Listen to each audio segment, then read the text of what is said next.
Hey everyone, my name's Caitlyn and welcome back to my channel, or welcome if it's your first time here. Today, I am very excited to bring you a video that I have been wanting to do for a very, very long time, so I'm very thrilled to finally be doing it, and that is book and movie / TV show pairings.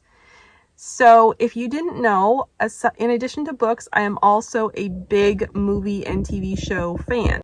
So I am very excited to share with you some of my favorite movies and TV shows and some books that I highly recommend that I think have very similar feels, very similar vibes. So if you happen to like any of these movies or TV shows as well and you're looking for something with a similar feeling, these would be the books to go for. I will say, disclaimer before we get into this, the majority of these movies and TV shows are not Christian, so they are not faith-based, and some of them do have language and other content in them that I am not personally a fan of. So that is something to be aware of. But go look up the ratings, look up content beforehand. Do not take this as an endorsement. So I am not endorsing or condoning necessarily all the content in these movies and TV shows. They are just stories that I personally really love. So yeah, be sure to do your own homework. Do not take these movies and TV shows as a recommendation from me. They're just stories I personally really love, and I am personally able to look past the content, but just be aware of that. So look up content before you try any of these. Okay, so the first pairing, the movie is 13 Going on 30 with Jennifer Garner, which, if you don't know what it's about, briefly, it starts in the 1980s. It's about a 13-year-old girl named Jenna Rank who has lots of dreams for her life and she wants to be an adult. So, the night of her 13th birthday, she has a run-in with something called wishing dust, and then she wakes up and she is 30 years old.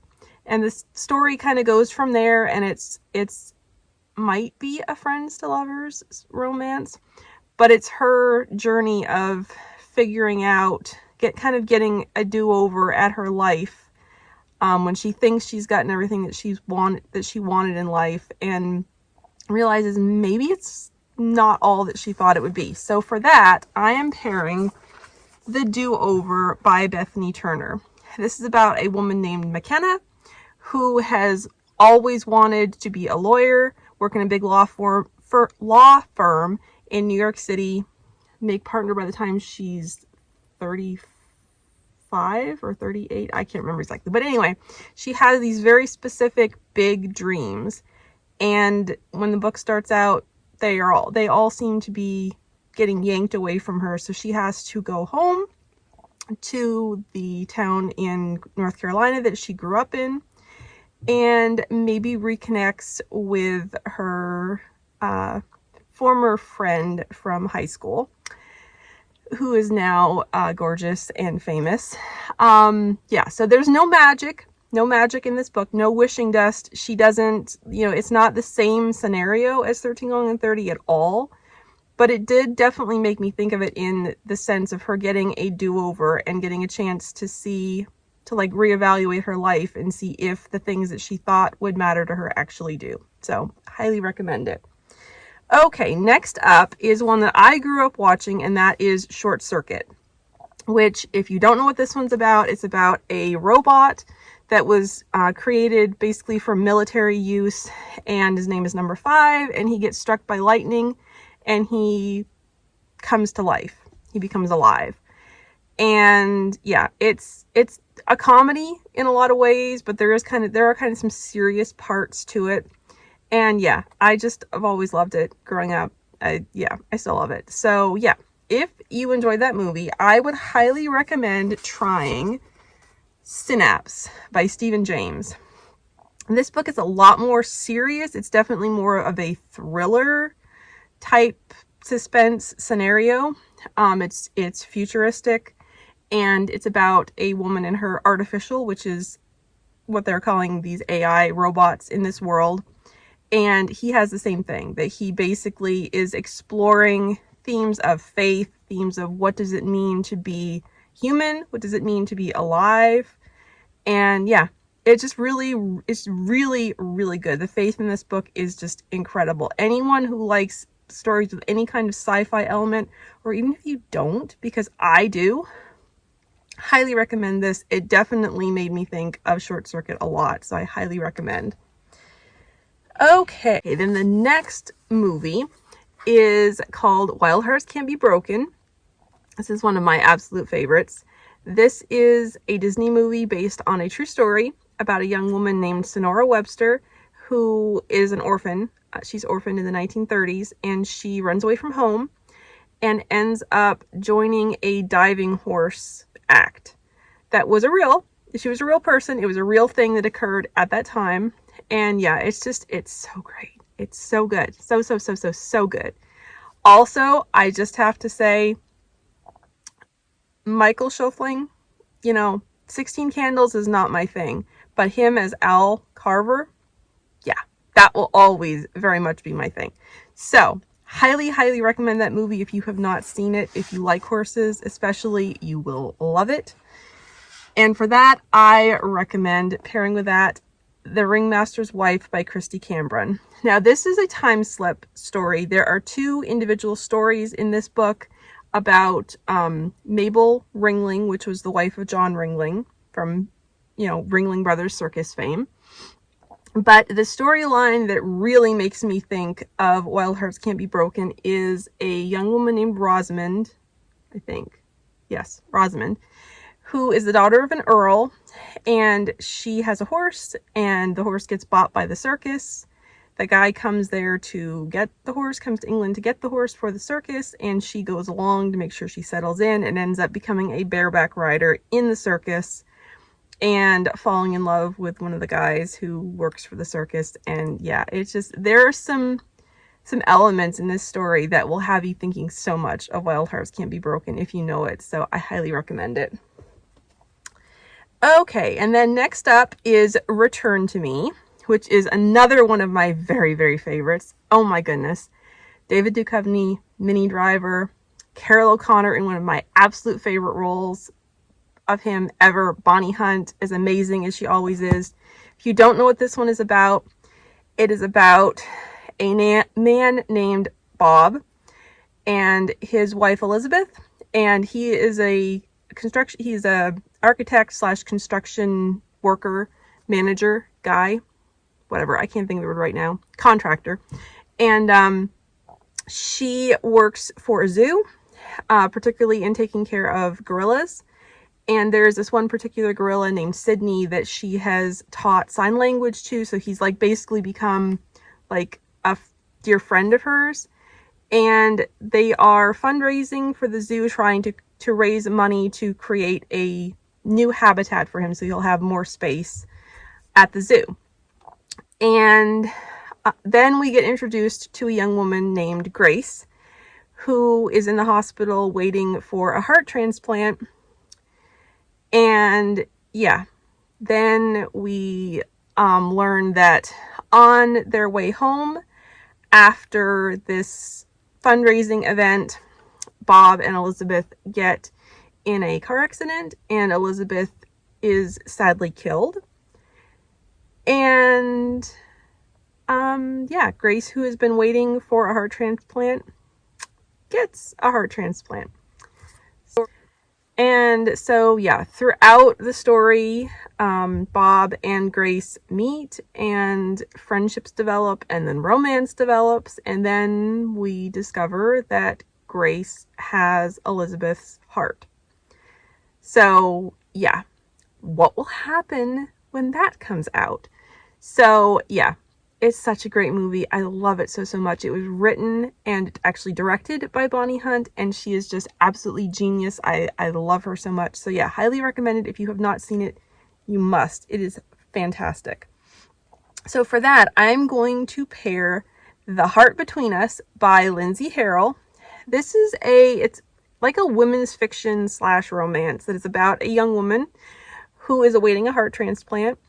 And she ends up, after she gets the heart transplant, she ends up going to visit the parents of the young woman whose heart she now has. And they give her the young woman's journal, which includes a bucket list of things she wanted to do in her life. And of course, the young woman who received the heart transplant has not been able to do very much in her life due to her medical condition. So she sets out to complete her heart donor's bucket list. So yeah, there's lots of world travel, lots of fun things, some sweet romance, great sister relationships, and yeah, it's great. Highly recommend it. I don't see many people talk about it, but it is such a good one. Okay, next up is a movie called The Guardian with Kevin Costner and now his name is escaping me. I can't think of it. Can't think of the other guy. And yeah, this is about a Coast Guard rescue swimmer who then goes on to train younger Coast Guard rescue swimmers. That's kind of the basic plot of the story. Anyway, I loved it. I thought it was great. So for that, I'm going to recommend pair with it, The Killing Tide by Dani Pettrey. This is book 1 in her Coastal Guardian series. That is about, well, it's mainly about the Coast Guard Investigative Service, but Finn, the hero in this book, was, prior to becoming a CGIS agent, he was a Coast Guard rescue swimmer. And the prologue intro to the story is a scene very much like the movie. It has very much the same feels. And yeah, his rescue swimmer abilities definitely come into play in the story. Okay, then next is The Princess Diaries, which I'm sure everybody's heard of. It's about a teenage girl named Mia Thermopolis who discovers that she is the princess of this country and meets her grandmother, who is the queen, and the story goes from there. So, of course, for that, I have to pair In Search of a Prince by Toni Shiloh, because this is about a young woman named Brielle who is a school teacher in New York City, and she discovers that she is the princess and heir to a island nation in Africa, and that her grandfather, who is currently the king, is in very ill health. So she needs to go to this kingdom, and because she cannot rule as a single woman, she needs to select a husband. So it's kind of a mashup of Princess Diaries 1 and 2. So yeah, highly recommend it. It was lovely. Okay, now the next one is kind of cheating a little bit. I get it, because it is technically, the movie was technically a book first, but we're going with the movie, okay? So it's, you know, my channel, my rules. And that is Redeeming Love, which, yeah, is, you know, iconic. But if you love Redeeming Love and you would like a contemporary story that has sort of similar feels, it's not the same story at all. It's its own unique story. But one that definitely kind of gave me similar vibes and feels when I read it is Aspen Crossroads by Janine Rosche. This is book 1 in her Whisper Canyon romance series. And this book is about Jace, and he is a reclusive man in this town, and he has a farm. So, like Michael, he has a farm, and he ends up, he's an advocate for human trafficking survivors. So he helps them to escape. He helps them after they have escaped human trafficking and to start up a new life. And then Haven is a counselor, I believe, if I remember correctly. Yeah, he's a counselor. So he winds up hiring her to come on to help counsel some of the human trafficking victims that he has. And of course, there ends up being a romance between them. She especially has her own sins from her own past that she's running from. And yeah, it just, in so many ways, it gave me Redeeming Love, contemporary Redeeming Love type vibes. That's what I got from this book in so many ways. And I just, you guys know, if you've seen me talk about if you've seen me, if you watched my channel at all, you know I adore Janine's books, and this one was no exception. So yeah, I highly, highly recommend it. I will definitely say it is not in any way explicit like Redeeming Love can kind of get. It's not like that at all. So if you're thinking that, no, it's not. It does not go beyond kisses. So don't think that the content is the same as Redeeming Love if that turns you off of the idea. But yeah, it's the overall theme and the feels, the vibes that I got from it when I read it. So yeah, highly recommend. Okay. And then the last movie that I'm talking about before I get to a few TV shows is a movie that I discovered during the pandemic that is called Vertical Limit. It has Chris O'Donnell, and Bill Paxton, and lots of other people. And it is about a young man named Peter Garrett and his sister Annie. And the movie starts out with Peter and Annie are climbing in Utah, I believe, rock climbing with their father. And I'm pretty sure it's Annie, if I remember correctly, slips, starts to fall, and, things go haywire. Equipment starts, failing. Their father is at the bottom. He winds up at the bottom of their rope, and he tells Peter to cut him free. And Peter does, to save his and Annie's lives and to obey what his father told him to do. So their father dies, of course, in the first, and this is not spoilers, this is literally the first 5 minutes of the movie. This is where it opens. So then it picks up, I think it's like 3 years, 3 or 4 years, 5 years maybe, something like that. It's a few years later. And they really are very, very far apart from each other. They have not spoken in a very long time, I think basically since their father's funeral. And Peter is now a wildlife photographer. Annie is leading expeditions up K2.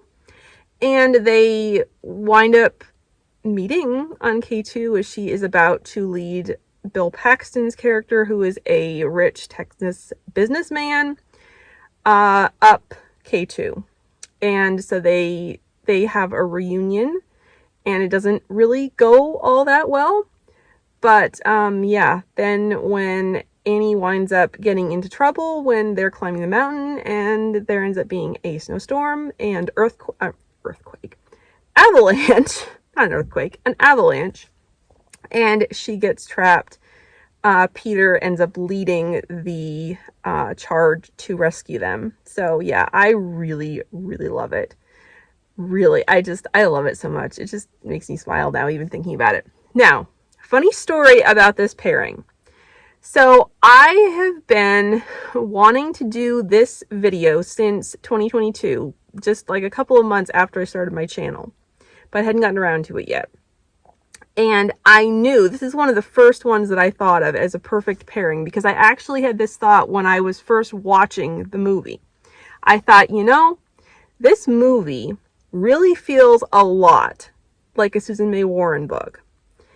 And I had the book that I thought that it would be very, very similar to, but I had not read it yet. And that book is The Way of the Brave by Susan May Warren, which is book 1 in her Global Search and Rescue series. I owned this book. I had not read it yet. So this is why it's a funny story, because this is the thought that's been going through my mind all this time, is I was going to use it in this video. I was going to recommend it in this video, pairing it with Vertical Limit, because I thought it would fit so well. Because from what I knew of Susan's books and from what I knew of what this book was about, which this book is about 3 women, best friends, who go up Mount Denali, climbing up Mount Denali, and yeah, things go haywire. There are avalanches and other crazy things that happen, and Orion Star is this guy right here is part of the group, which I think it shows. Yeah, it shows all 3 of them right there. And they are the ones to rescue them. And yeah, there's lots of crazy things that happen. But the funny part about this is, while I was actually listening to the audio of this book in March 2025 is when I finally got around to reading this book so I could do this video. I cracked up at what I heard at one point in chapter 6, which is this, and this is from the perspective of Aria, who is not the main character, but she's a secondary character. If you didn't know, pretty much all of Susan's books have like 4 points of view in them. So they have a primary couple and a secondary couple, so you get 4 points of view in each book, and that is the case with this one as well.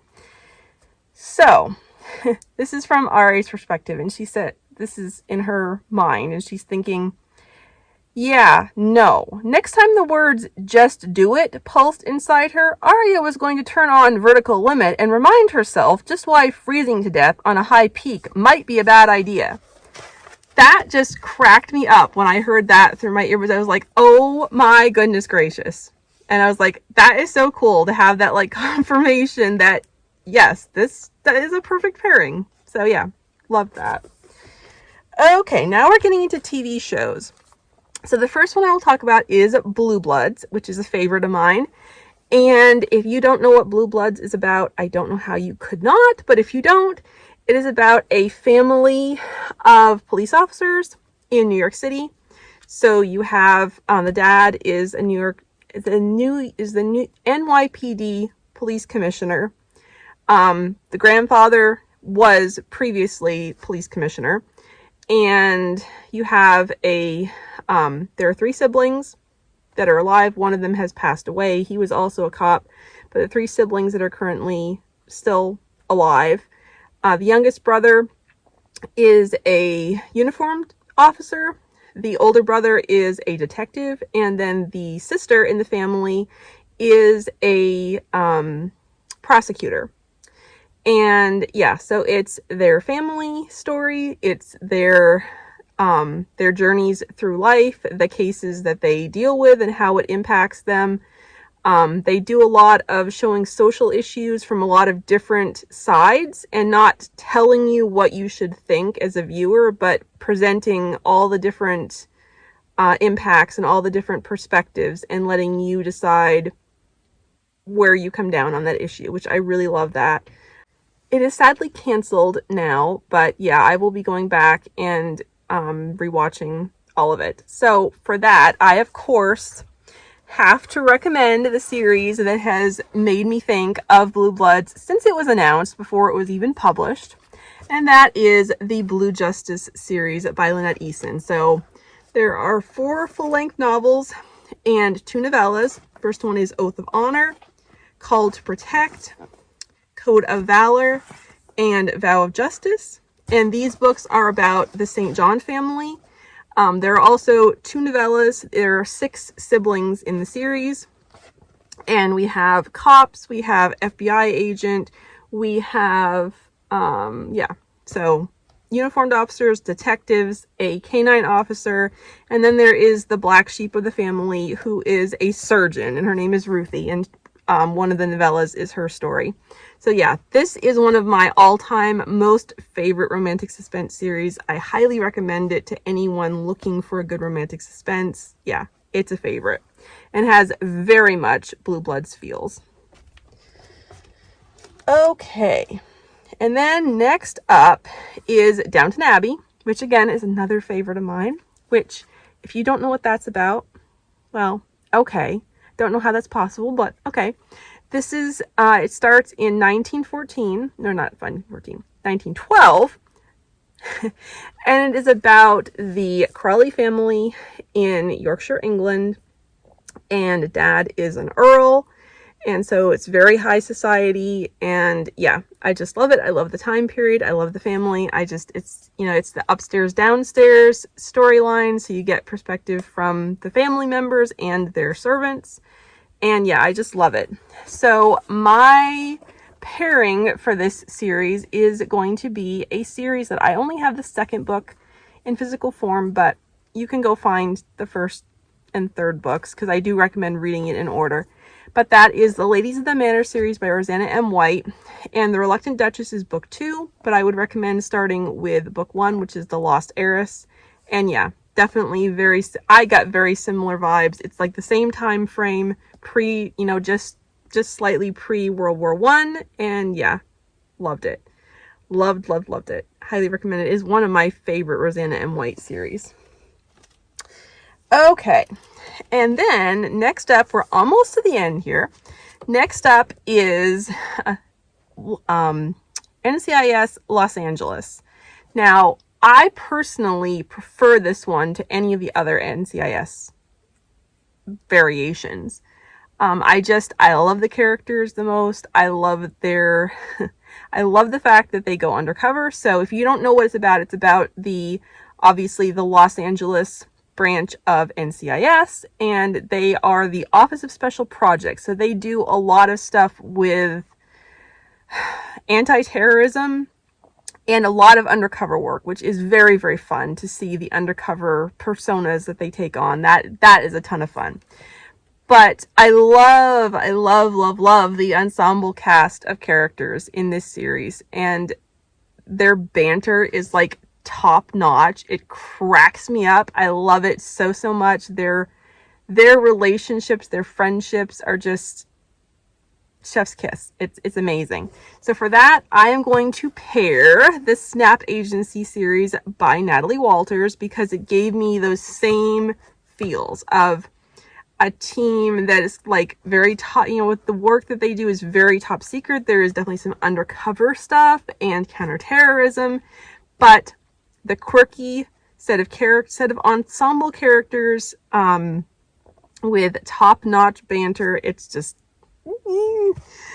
I love this series so much. It makes me giddy. Yeah, it's fantastic. So it starts with Lights Out. Well, technically there is a prequel novella called Initium that I highly recommend that you read first, but the first book is Lights Out, then Fatal Code, and then Blind Trust. So yeah, highly recommend this series. Okay, and then lastly, we have Kristy it was a book based on the book by Catherine Marshall, but I grew up watching the movie that was actually the pilot episode for the TV series with Kelly Martin. And I actually never saw any of the episodes other than that pilot movie. Growing up as a kid, I just didn't have access to them. I didn't even know they existed until just a few years ago. So I've been watching those lately, and that has been such a walk down memory lane, but it's like so cool to have this, to be able to watch this series that you have such nostalgia about, but it's also like getting to see something new because these are episodes that I haven't seen before. So it's a very cool, it's a very interesting conundrum to have something familiar but also new, because these are stories you haven't seen yet. So anyway, it's really cool. So yeah, if you don't know what this is about, this is set in, I believe, 1912. And it's about a young woman named Christy who goes to the mountain town of Cutter Gap, Tennessee, to be a teacher. And yeah, she has left her city life to go out into the backwoods, and she does not know what she's getting herself into. And yeah, but it's just, the stories are so great. It just has such a feeling of coziness, like hominess is what I get from it. The faith in it is really great. I just love it. And yeah, so for that, I am going to recommend a series by Pepper Basham, and that is the My Heart Belongs in the Blue Ridge series. So book one is called Laurel's Dream. This is, the copy that I have is the original edition from Barber. And so yeah, that's what I have, but there is a new cover now that it comes with now. The second book is The Heart of the Mountains, and then book 3 is Hope Like Wildflowers. So yeah, these books follow, the 3 books in the series follow 3 siblings from the McAdams family in Maple Springs, I believe. Yeah, it doesn't say, but I believe it's Maple Springs. It's in North Carolina. And yeah, it's their stories navigating life and love in the Blue Ridge. So yeah, it definitely has very, very similar vibes. It gives me all the same feelings of coziness and home and just, I don't know, just all the things that you want. Like all the things that I love about Kristy, this series gives me the same feelings. So yeah, I highly, highly recommend them. Okay, and that wraps up this video. I would love to hear about some of your favorite movies, TV shows, and I would love if you can think of any that have books that you think would pair well with them. I would love to hear about that in the comments. And I'd also love to hear it if you read any of these books, watched any of these movies or TV shows, or if any of them have intrigued you now. I'd love to hear about it. Thanks so much for watching. I'll see you in my next video. Bye!